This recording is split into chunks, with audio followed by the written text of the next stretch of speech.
जय माता रानी दोस्तों, मैं नीता विक्रम चैनल में आपका स्वागत करती हूँ।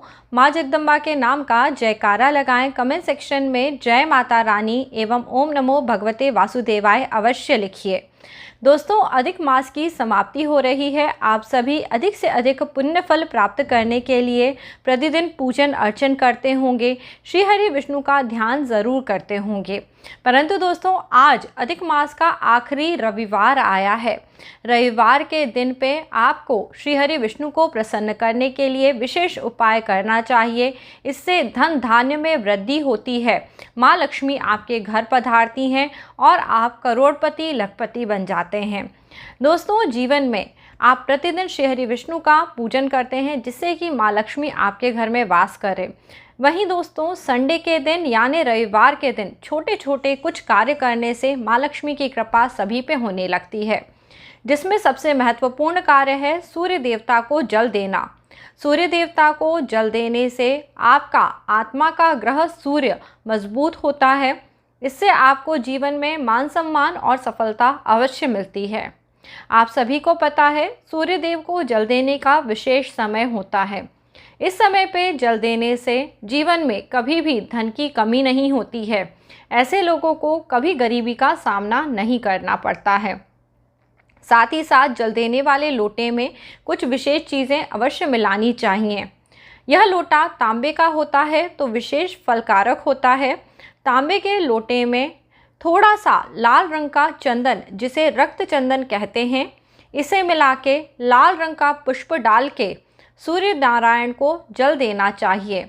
यदि आपके घर के आसपास कोई पवित्र नदी है तो नदी में खड़े होकर सूर्य देव को जल देने से सभी तरह की मनोवांछित फलों की प्राप्ति होती है। परंतु यदि घर के आसपास कोई जलाशय नहीं है तो आपको सूर्य देव के सामने सुबह के समय यानी करीब 6 बजे से 8 बजे के बीच में आपको जल देना चाहिए।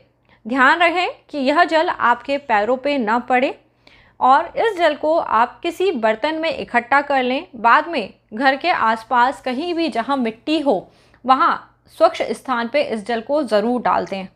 दोस्तों, रविवार का दिन बड़े बड़े कष्टों का नाश करता है।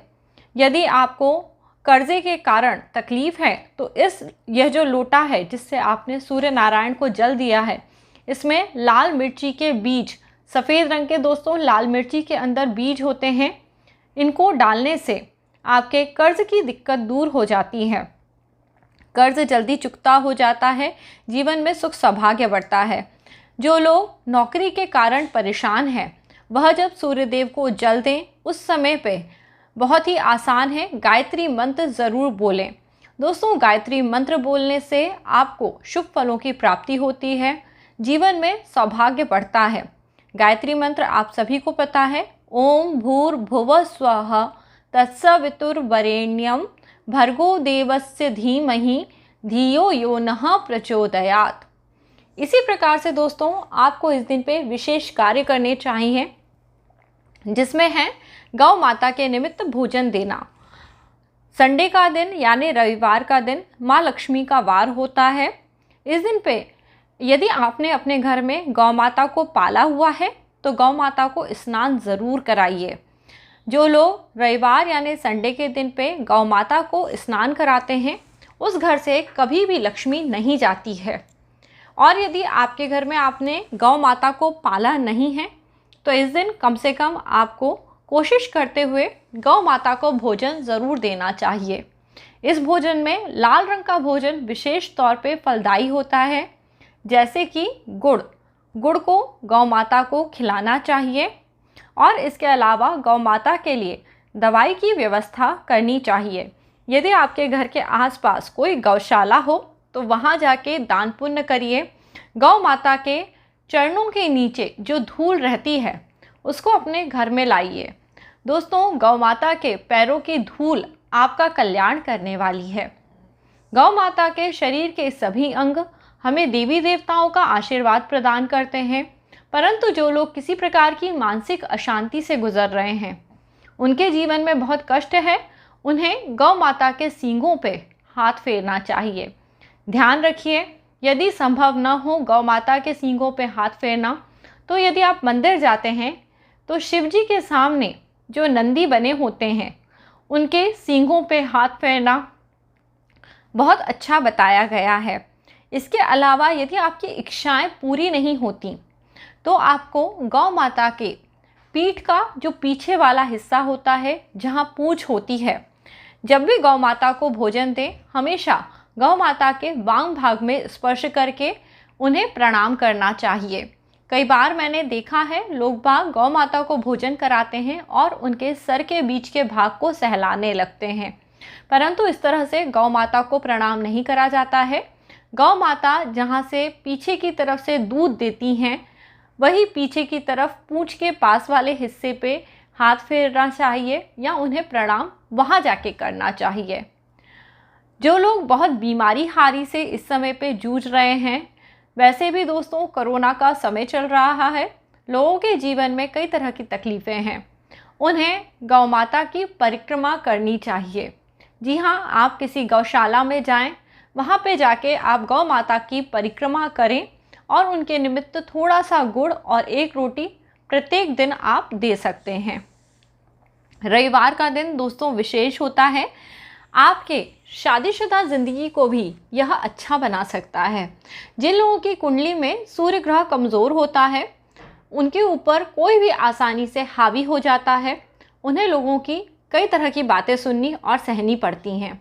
यदि आप चाहते हैं लोग आपको परेशान न करें, आपके ऊपर दबाव न बनाएं, तो रविवार के दिन आप नमक न खाएं। नमक के बिना आप कोई भी मीठा भोजन रविवार के दिन पे करिए। देखिएगा 1-2 महीने ही यदि आप इस उपाय को नियमित करते हैं तो लोग बाग आपके ऊपर जिस तरह से दबाव बनाते थे, हक जमाते थे, आपकी बातों को नहीं सुनते थे, चाहे वो घर हो या बाहर हो, दोनों ही जगह आपके मान सम्मान की स्थिति सुधरने लगती है। सूर्य देव के अच्छे प्रभावों के कारण जीवन में सुख सौभाग्य स्वतः ही आपके पास आने लगता है। यदि किसी कारण से आपकी कुंडली में सूर्य देव का प्रभाव अच्छा नहीं है तो यह आपको पता पड़ता है, आपको अपने जीवन में पिता के सुख की प्राप्ति नहीं होगी। आपको अपनी पढ़ाई लिखाई पूरी करने के लिए बहुत ज़्यादा कोशिश करनी पड़ेगी और कई बार असफलता आपके हाथ लगेगी। कई बार पिता का होते हुए भी पिता का कोई साथ जीवन में प्राप्त नहीं होता, जिसके कारण परेशानी होती है। यह भी सूर्य की कमज़ोरी का ही एक कारण है। दोस्तों, आपको हमेशा संडे के दिन जल्दी उठना चाहिए और सूर्य देव को प्रसन्न करने के लिए उन्हें जल देना चाहिए। जब आप सूर्य देव को जल दें उस समय गायत्री मंत्र जैसा मैंने आपको बताया आप वो बोल सकते हैं। साथ ही साथ आप सूर्य देव को प्रसन्न करने के लिए स्वयं कृष्ण भगवान ने एक मंत्र बताया था, वो ज़रूर बोल सकते हैं और यह आप प्रतिदिन बोल सकते हैं। ये मैं आपको बता रही हूँ। ओम खं खगोलकाय स्वाहा, ओम खं खगोलकाय स्वाहा। यही मंत्र श्री कृष्ण भगवान ने अपने पुत्र सांब को दिया था जब वो शारीरिक रोग से ग्रस्त थे, उन्हें चर्म रोग हुआ था।